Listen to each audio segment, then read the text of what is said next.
Welcome back to What Arty Noobs with General Disturbance.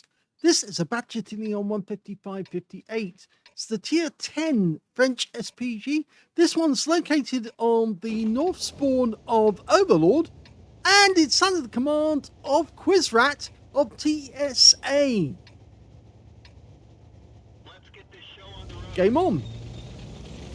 Well, it's a 155mm howitzer capable of doing 680 alpha, 48mm pin, and 7.6 meters on the burst radius, between 12.5 and 27 seconds of stun. Now, this is the French autoloader. Used to have 4 shells, now it only has 3, but there's a 10-second gap between each shot, and it does take, by the book, 49.86 seconds to reload. And you can see here, Quizrat's got it down to 48.75, so hasn't reduced it that much, only about a second. But every second counts in artillery. Chase decided to go up behind the trees at the back here. Probably need to go behind the bushes, yes. And that actually puts us on the downslope. That's better. He's got it right now. Yep, because he's flat now. Maximises his range. Now, the thing with this Arty is to actually pick a spot and move laterally between each shot. And by that I mean, actually, you want to point the vessel in a specific direction. As he's done here, he's pointing it to the west, but he's shooting to the south. And that means after he's taken a shot, he can then aim at the enemy and move and aim at the enemy from a different point. And that way, oh, just missed the lands and sea. But if he does that, he's actually moving laterally. And the enemy Arty will have difficulty trying to pin him down because they'll be aiming for a spot where he's not located anymore. You see, it's easy enough to just move forward or backward, just a small amount. But if you actually aim and then move after each shot, they can't get you. And you can aim whilst you're still looking, so you don't actually have to choose between looking and being counter-batteried. You can actually move after you've fired. Just press the forward button. Landed right next door to the M6Y, but unfortunately didn't do any damage off that one. So he's now in full reload.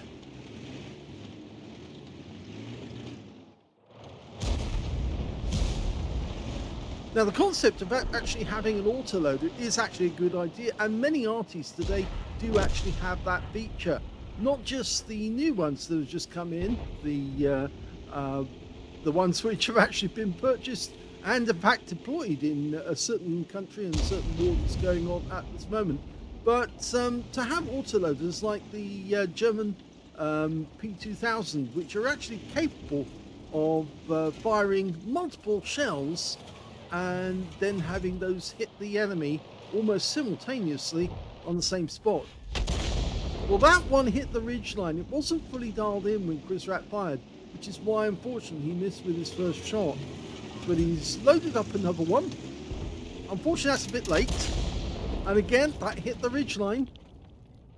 He's having difficulty trying to get the shell fully dialed in before he shoots. Oh, there's a priority target. Now you have to... Oh, he's been tracked. Rounds out. And he wipes him out with that shot. Only 164 hit points, but because it's a Waffenträger and they don't have much armor, he went straight through the side of the vehicle and he was gone. So he's now in long reload again. If you get a good battle with this Arty, you can actually pop in about 4 or 5 reloads and get a huge amount of damage when you do. You don't necessarily have to hit the same target each time, but sometimes it can actually be very, very beneficial to hit the same target because, of course, if you can keep the guy trapped long enough, your teammates are going to get the stun assist for you. And he's trying to pin down that Peregrine at the moment. There you go. Now, wait for it. Should have fired there, but he was fully dialed in. Unfortunately, he picked another aim spot afterwards, but he did pick up the stun assist, so at least he got that. He's now going for the ISU 152K, which of course is a premium tank destroyer, and he gets a rear hit. 202, that's a good one. Loaded again, and he fires the next one at the ISU, who moves away, but he still takes a splash for 217. and that's going to handicap him for a while.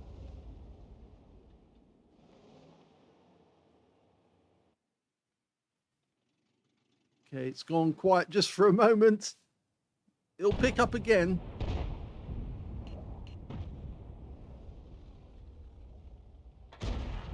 Now, the war that's actually going on at the moment is reinforcing the fact that there is a huge need for good artillery. In fact, at this moment, in many countries, they should have doubled the output of shells.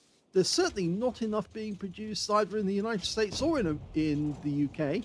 And in fact, all European countries should be mass producing and opening new factories just to manufacture artillery shells. They're not quite as expensive as most people think.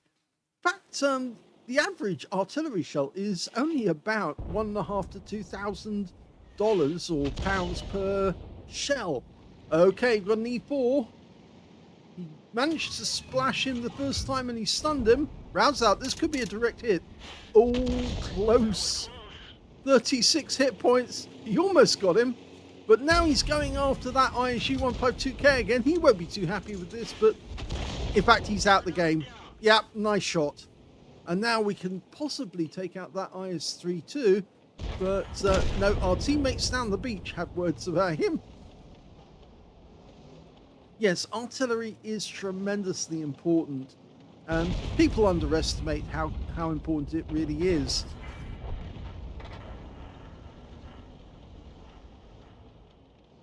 If they were to double the output of the shells, I think there would be more than enough. I think the fact that one side has now started importing shells from a certain nation out in the Far East, who is actually being ostracized by most countries around the world. He's loaded. Rounds out. Oh, so close. But good thing is that he does have another shell to fire. Oh! Well, he went down and he was taken out by the Chieftain prototype. Now we've got a Lance and C. Now they're fairly thin on armor, so we might be able to get some damage off this guy. Let's dial in. He's around about there. We've lost sight of him. Okay, there's the Lanson. Now, rounds out. Looks good. Yes! That was a penetrating shot for 665, a low roll. He's still got one more shell. Unfortunately, our teammates, well, we've only got a BZ-176 closing in. The Borsig is running north. I think he's trying to get behind the wall again to protect himself because he lost a few hit points. But if the BZ finds the Lanson, we might be able to nail him with the next shell.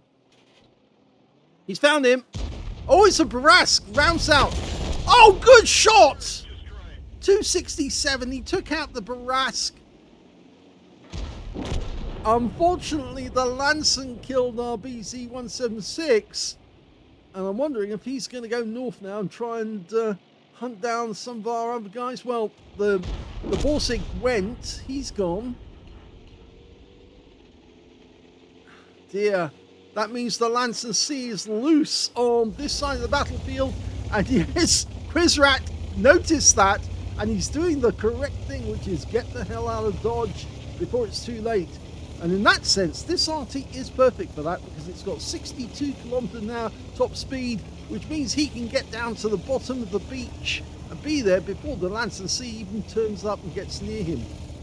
Just got to move as fast as he can and keep as far north as he can. Don't stay up on this land because the Lanson's going to come looking.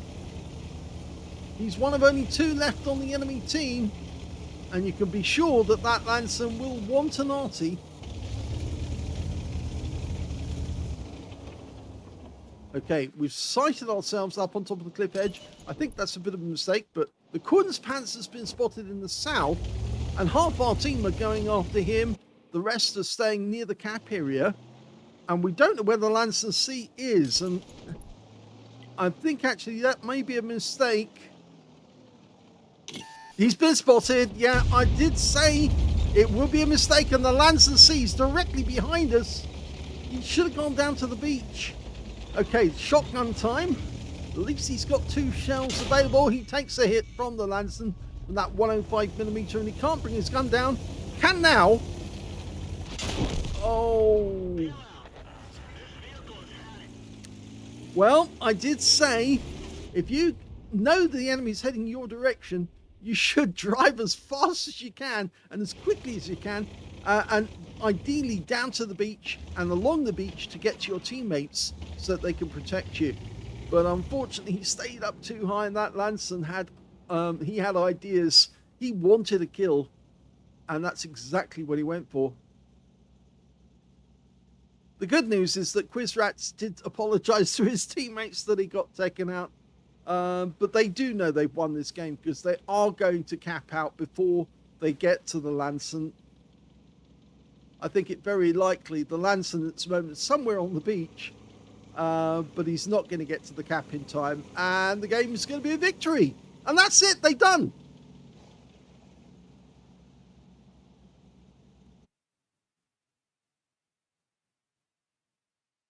Here's the end of battle stats, and that was a second-class tanker for Quizrat in the Bat Châtillon 155-58. He managed to get a bruiser medal for getting at least 5 critical hits. In fact, he got 12, and he got a win rate of 2014, which is very good.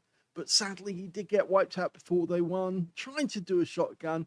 Couldn't get the gun down, unfortunately. The gun depression is 0 degrees. You cannot get any gun depression unless you produce artificial gun depression by placing yourself on the edge of a hill and using the turret rotation to try and create artificial gun depression.